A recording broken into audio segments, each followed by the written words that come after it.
Ikaze cyane ku bakunzi ba Ikintu TV, ikaze kuba dukurikirana aho muherereye mwese muri reka ndabahe mwiriwe canke mwaramutse bivanye naho mumwe wese aherereye. Jewe Gisirene Haziyo kuri micro nkabandi kumwe n'umutumire kazi. Murakoze cyane. Mwaraye impore? Nukuri turashima Imana tumeze neza twaraye impore. Je ndabibona. Yego. Turi kumwe nande? Amazina yanjye nitwa Reverend Pastor Biroroshe, ndashima Yesu. Nibaza ko Pastor Leonidas cyambere mu mubonye tugiranira ibiganiro bitandukanye. None munsi turi kumwe kugira ngo dushobore kuganira ikiyago kandi ciza cyane. Ikiganiro cacu cuno munsi imbere yuko dutangura ikiganiro nkuko bisanzwe kuri Ikintu TV dufise umugenzo wo gusenga. Pastor wese no sengo hari. Reka dusenge Imana. Mucunguzi wacu Yesu Kristo turagushimiye kugira neza kwawe, tugushimiye igitondo ciza cy'ubuntu c'imbabazi, tugushimiye ko bikunze ukatwereka icaka c'umurango nuhabwa icubahiro, tugushimiye ko tuzigamye uduhandi mahigwe, none turakwingize ngo mwami iki gitondo ukomeze kubana natwe, tukuretse kino kiganiro tugiye gukora izina rya Kristo turasaba ngo mwami ugerekereshe ubushobozi bwawe, maze umuntu wese azocumva kimugirira umumaro mu buzima bwiwe. Dufashe mpiri ikitakuva ko cose mu izina rya Kristo, ariko turasaba ingabo z'ijuru zikomeze kubana natwe, tugushimiye gutanguranye natwe ikiganiro kandi ujya gusozerana natwe mu izina ry'umwami wacu Yesu Kristo. Amen. Amen. Amen. Urakoze. Ego, mu kiganiro cacu rero cuno munsi tugiye kuganira ikintu kivuga amatanguriro, kuvyara ikintu, gushiraho. Mbega ni gute umuntu ashobora kugira iyerekwa kanaka hama akagibungenga nko utwite akarishiraho? Iki kintu kiragoye kandi kinanira benshi. Hariho benshi bafise imigambi, bafise ivyiyumviro vy'ikintu kanaka baba bashaka gutanguza, mugabo vyaranse yuko batangura kubera iki none. Mbega ho kogwa iki? Ni gute bo bikora kugira ngo ibi bintu bigende neza? Kazi. Ikintu ca mbere no kumenyesha yuko ntango ikintu cari cyo cyose cyama kigoye. Cyama kigoye gutangura ikintu bisaba bwitonzi, ndetse twe nk'abakristo bisaba gusenga. Kandi nko kubivuze iyo umuntu agira atangura ikintu bisa n'umuvyeyi yibungenze. Kwibungenga rero ico gihe n'umuvyeyi yumva umwana ko akina mu nda. Si abantu bose babimenya, si abantu bose babitahura. Rero hari igihe umuntu agira iyerekwa ryo gutanguza ikintu runaka. Icambere bidusaba nk'abakozi b'Imana, iyo ufise iyerekwa y'ikintu runaka tuza gushira ubwoba. Ego, mbega kugira ngo umuntu amenye yuko afise iyerekwa kanaka ryo gushira, kuko hari igihe umuntu ashobora kuvyiyumvira akavuga ati bije nk'ivyiyumviro bisanzwe. Mbega ni gute umuntu ashobora kumenya ati iki kintu kiri muri jewe kandi bisaba yuko aba ari jewe ndagishiraho? Haba habaye iki? Ikintu ca mbere cyose vyumve ko ni Imana iterera icumviro mu muntu. Kikaza wumva ko ruhagarara w'ikintu runaka ugomba gukora. Kandi iyo barimo ari cyo wahamagariwe ntukangwa n'ibihe. Uravuga ko biri kose ndaja gutangura muri bike mfise ndatangura icyo kintu runaka. Iyo vy'ukuri ari icumviro gisanzwe utangura gushira imbere imbagamizi kizotuma udakora ivyo bintu. Ariko vy'ukuri iyo bari ikintu wahamagariwe gukora no mu busa Imana izivyara ikintu. Niyo vyirengagije ibikunda biguma bigaruka. Ugira uruhagarara muri wewe kumva ko ico kintu tugeza kugikora, kandi kuko Imana bifise nk'umugambi runaka muri wewe iragushigikira. Nuko mbega ni ryari none umuntu yoca amenya ati igihe kirageze co gushiraho ikiciyumviro canje? Ubwa mbere bwo nico navuze, umuntu ariyumva. Sinzi ko iyo ubonye ko inkoko igiye guta irakokoza, kikaba ikimenyetso kigaragaza ko iyo nkoko igiye guta amagi. bisigura muri wewe uriyumvamo ko ari cyo gihe cyo gutangura. Nta wundi muntu avyiyumvamo ko ari cyo gihe cyo gutangura. Ni muri wewe wumva ngo za ndoto nagira, wa mugambi nagira, wa muhigo nagira, ni gihe cyo kubishira ahagaragara. Ariko nobwira abantu cyane yuko ari kwitonda kugira ngo urinde ugishira ahantu hagaragara. Kanguha akarorero, iyo dushyira amajambo y'Imana aboneka mu bami, tubona Imana yashize ku mutima umuntu yitwa Dawidi kubaka urusengero. Sibyo? Kubaka urusengero. Ngo Imana iramwakira. Imuha isezerano nivuga ngo umwana wawe ni wazubaka urwo rusengero. Rero isomye hariya mu bice 5 gara ku murongo wa 17 uvuga ngo bahashize itanguriro ry'amabuye maremare, barimvye umushinge muremure kugira ngo ivyo bazubaka ko bize bikomeye. Bisaba ubwitonzi rero bukomeye mu gutangura ikintu runaka. Basi ngo akarorero k'inzu, inzigira umushinge. Buriya inzu yose ishaki ugira amagorofa 10 yahagaze ku itanguriro. Iyo umuntu yihendeye mu itanguriro, bisigura ngo ivyubatswe vyose naho vyo bari vy'igiciro birabomoka, bikaja hasi. Ariko birasanzwe cyane kwihenda ku bihome mu gitanguriro rikomeye, ubomora ibihome ukadusohora iryatanguriro. Muga mu gihe two kwihendera mu itanguriro, tugasanga itanguriro ryacu ryabaye ribi, itanguriro ryigwa cabaye kibi, biba ngoma ko cagirwa gisambuka cyose. None itanguriro nini? Itanguriro n'umuntu yahawe yerekwa ryo gukora ivyo bintu. Akwiye kubikora rero atuje, ashize umutima hasi mu bwitonzi ntangere ku buryo atihenda uko agiye kubikora. Ubwabo budandazwa kwiye kwiyumvira ngo mbega mu gihe bizemeze kunuko nzoca nkori.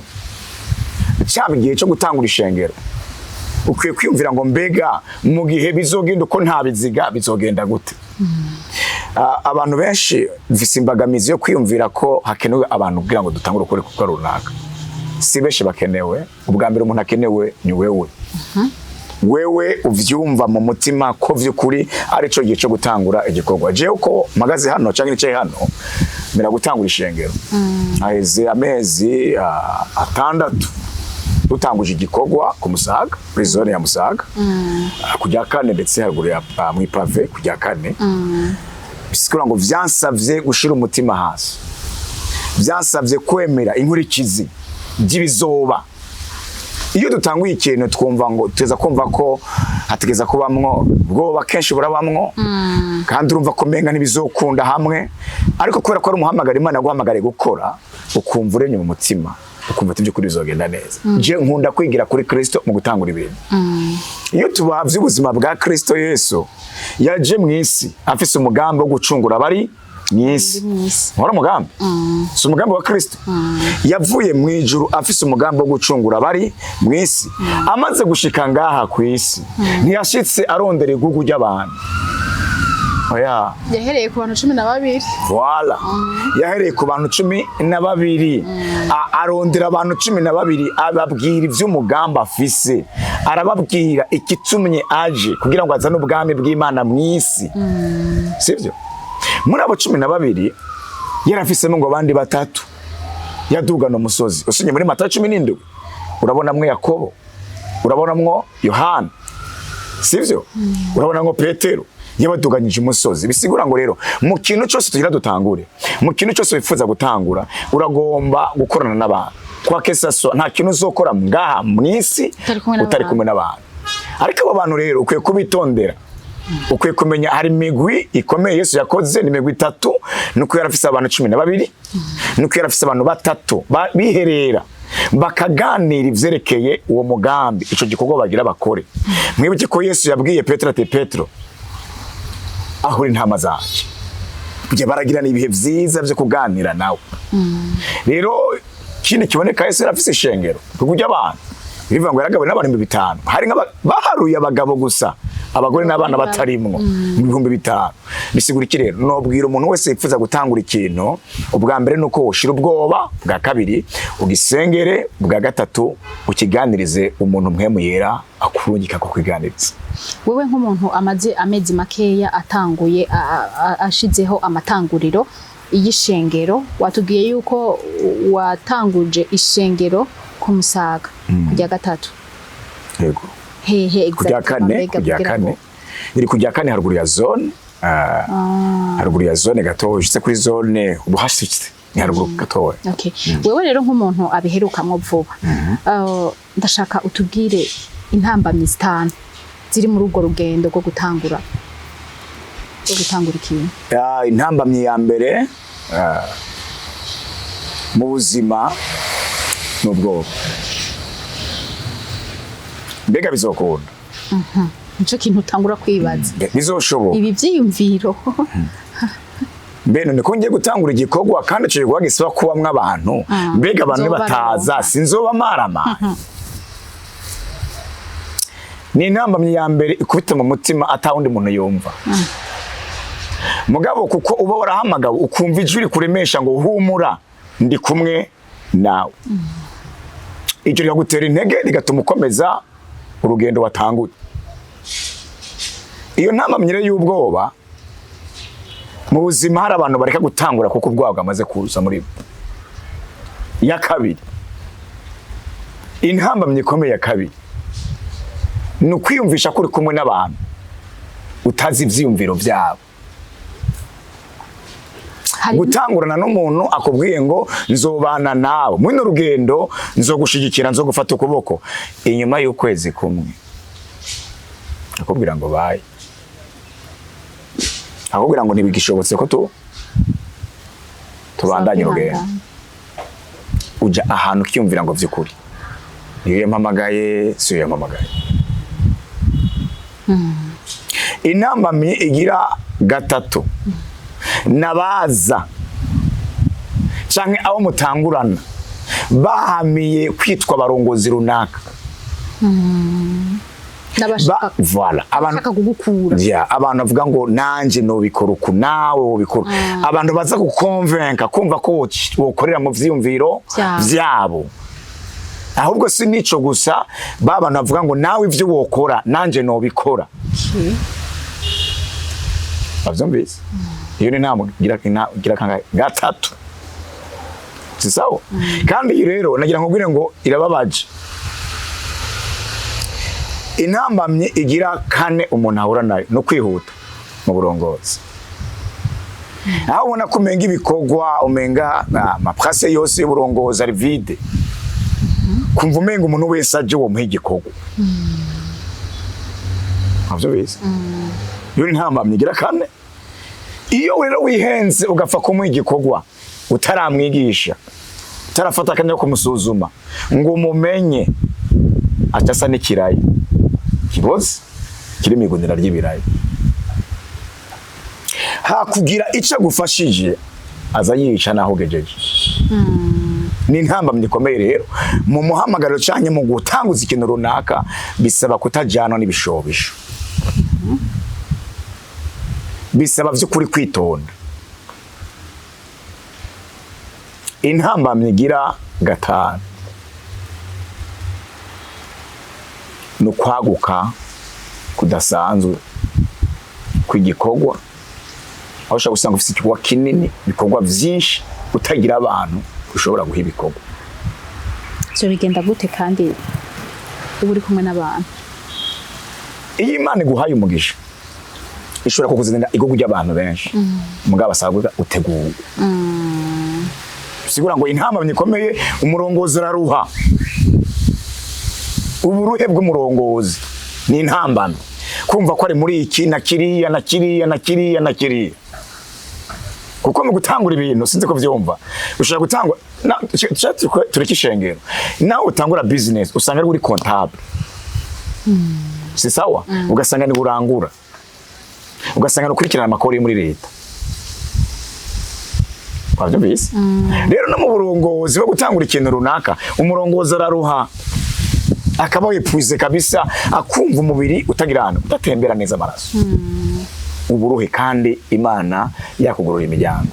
Ngabe gisaba ko mu gikwa runaka na runaka gushitsa Imana guhaye umwanya wo gutegura abarongozi. Hagera igihe ukidesharije. Atangura kuzeza abantu. Aho rero igikorwa kiba gikuze. Rero izo ntambamyi zitanu sinto sinanke iyo utagiriwe amahirwe yo kuba wararezwe n'umuntu runaka. Kuko ishengero ni Kristo ritanguje. birivuga ngo abo twiyubara uburyo twubakako nta yandi matanguriro ni Kristo yatanguje ishengero dukwiye kuraba kungere twubaka kuri Kristo ivyo biratandukanye n'urudandazwa tandukanye na ministeri yindi sanzwe ariko nka twebwe mu gihugu cyacu bwungere turaraba ko tutadeviye kuri mission ya Kristo rero ariko je ndashime Imana aho bigeze ndabona ikiganza c'Imana Imana yaramaze ubwoba cyo gituma nicenga ntumiyeko wagize neza kumvira Yesu aguheza ego uratubwiye intambamyi zitanu ziri muri urwo rugendo rwo gutangura igikorwa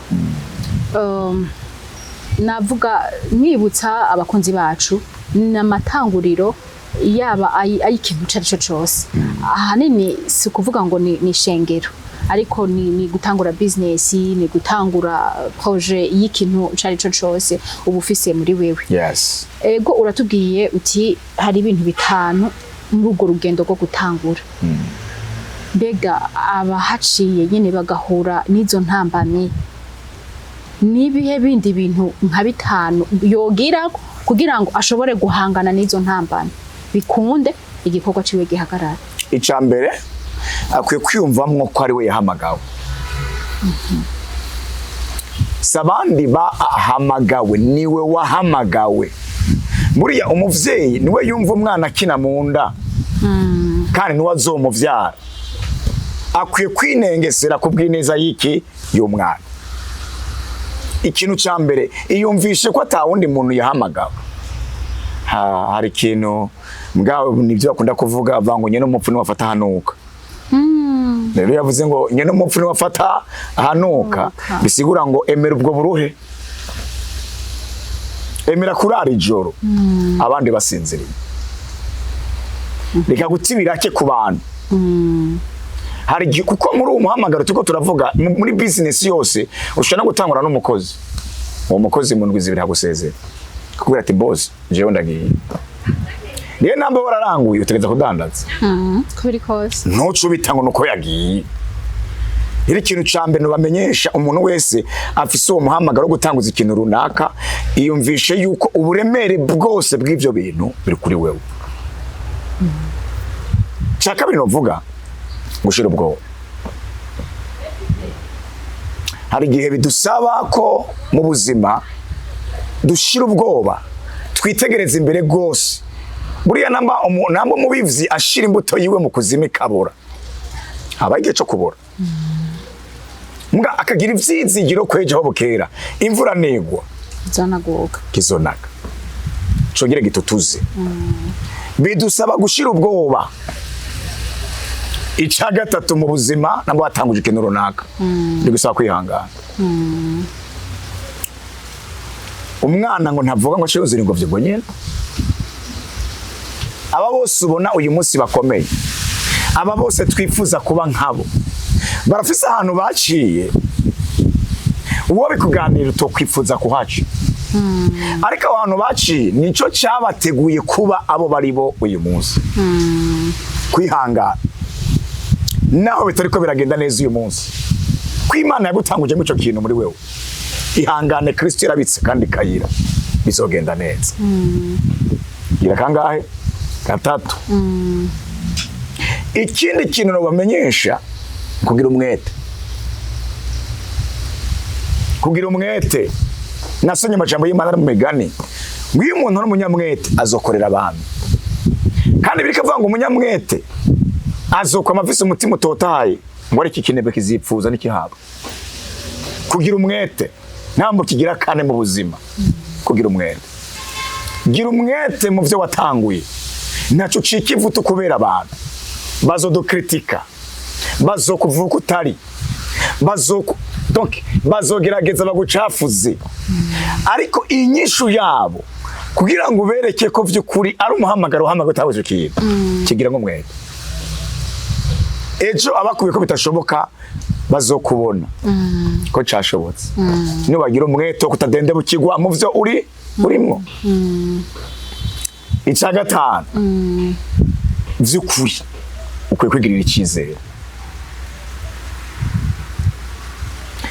naho abantu bose botugirira icyizere ariko wewe ntiwigirira icyizere uba umaze kunanirwa ukuri bidusaba ko twigirira icyizere ukavuga ngo c'est possible birashoboka kandi Imana ikoresheje jewe icyo kintu cyoshoboka ko kibaho ari cyo ndagitanguje igirira icyizere ntiwemere ko baguca intege ntiwemere ko ujana n'amakritike yabo oya igirira icyizere ko bishoboka yemere